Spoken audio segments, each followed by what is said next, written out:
Hello, and thanks for joining me today. You're listening to Alive with Dr. Nimira.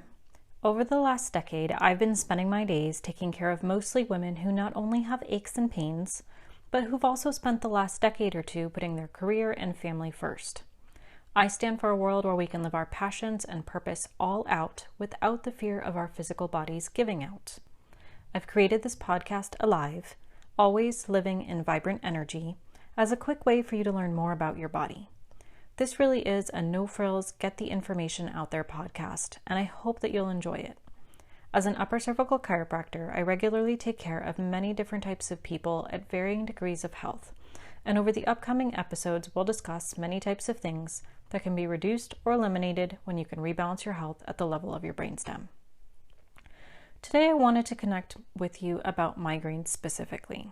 I know in the past we've discussed different types of primary headaches, so today we'll discuss migraines, which are the number one thing that I take care of here at the office.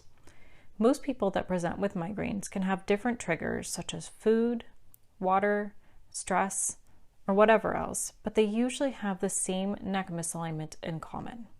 We're looking at that upper neck area, which is the top two bones that are right underneath your skull and protect your brainstem. The symptoms of migraines usually start with a prodromal phase, and that can include fatigue, tiredness, loss of appetite. Sometimes you'll have sensitivity to light, nausea, or difficulty sleeping. Then many people, but not all, will experience an aura phase, and that includes the visual disturbances like tunnel vision, sometimes loss of vision.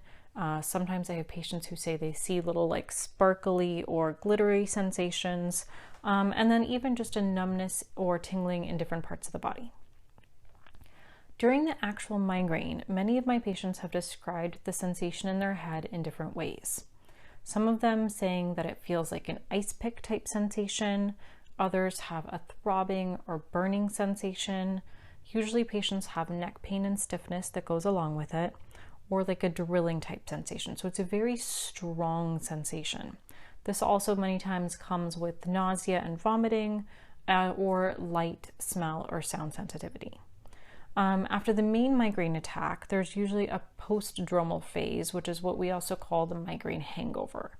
A lot of times after, patients come off a really strong dose of medication that they have, or just after they wake up the next morning, if the migraine is gone, it's usually just a full day of like exhaustion and fogginess, the inability to concentrate.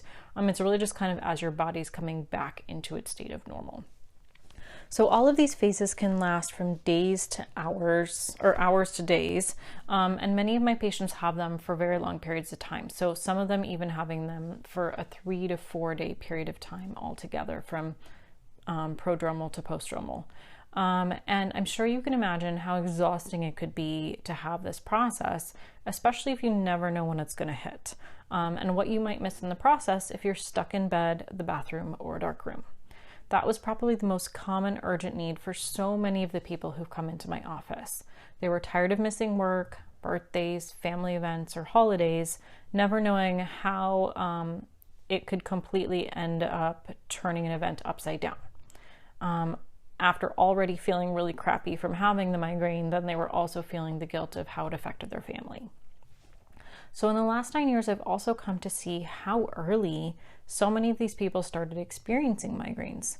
The most common age that I get in my office where a patient started their migraine was at about 7 years old. That's really young. I have a 10-year-old right now, and I can't imagine what it would be like to have to take care of my daughter if she'd been having migraines for the last 3 years.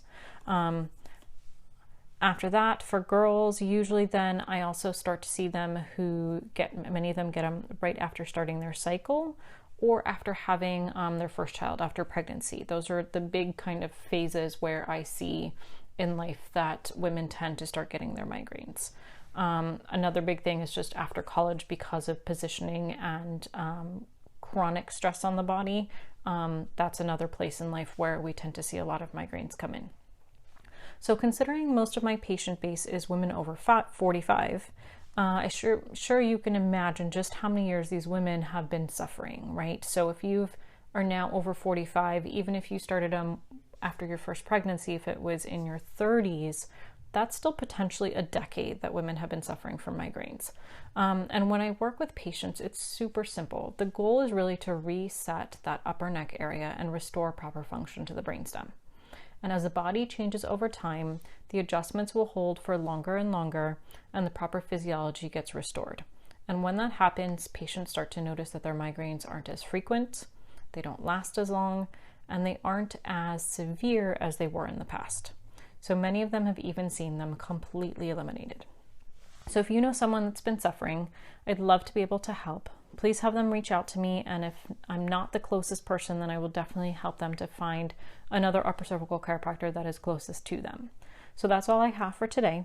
I hope that you learned something new and that you have useful information to improve your health. Don't take life too seriously. Stress makes everything worse. Enjoy this week as best as you can, and I'll catch you in 2 weeks. In the meantime, purposefully live all out and reach out for help if you need it.